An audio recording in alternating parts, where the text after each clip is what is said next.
Sharon, pumunta sa Singapore dahil sa kanyang sakit. Bumuhos sa pag-alala at panalangin para sa megastar na si Sharon Cuneta matapos niyang ibahagi ang kasalukuyan niyang kalagayan. Isa sa mga pinakarespetado at minamahal na personalidad sa industriya ng showbiz sa Pilipinas ang tinaguriang megastar na si Sharon Cuneta.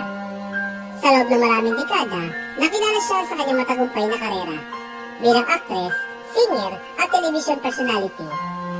Marami sa kanyang mga pelikula at naging box office hits. Habang ilan sa kanyang mga kanta ay patuloy pa rin pinapakinggan ng mga tagahanga hanggang sa kasalukuyan. Dahil dito, kinilala siya bilang isa sa mga haligi ng entertainment industry sa bansa. Kakapila ng kanyang mahabang karera at pagiging abala sa iba't ibang proyekto. Hindi rin maiiwasan na makaranas ang ilang pagsubok sa kalusugan ng megastar.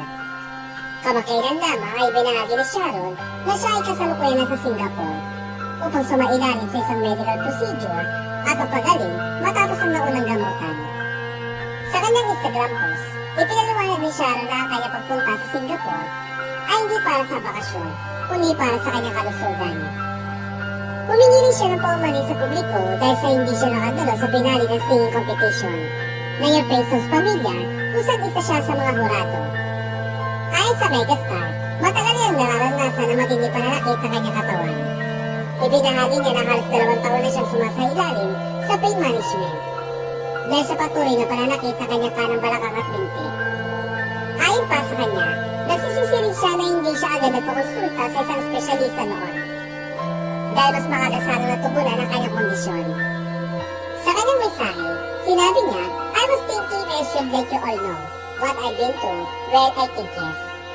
Dagdag pa niya na bagamat mas magaan na ang kanyang pakiramdam ngayon, patuloy pa rin ang kanyang paggaling. Ayon sa megastar, I do feel better, but I'm still recovering.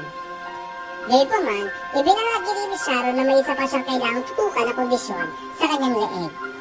Ayon sa resulta ng mga sinagawang pagsusuri, may kailangang ayusin na bahagi ng kanyang spine sa bandang C4 and 5 at C5 and 6. Dahil dito, inaasahan na babalik uli siya sa Singapore sa loob ng ilang buwan upang maipagpatuloy ang kanyang gamutan. Sa kabila ng kanyang pinagdaraanan, tiniyak ni Sharon sa kanyang mga taga-suporta na hindi sila dapat mag-alala. Aniya, don't stress about it. What's important is that I am okay. The pain has been dealt with and we got to the root of the problems.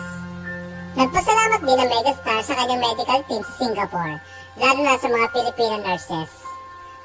Sa ngayon ay patuloy ang kanyang pagpapagaling habang umaasa ang kanyang mga taga-suporta. Natuluyan na siyang gagaling at makabalik muli sa kanyang mga proyekto sa showbiz.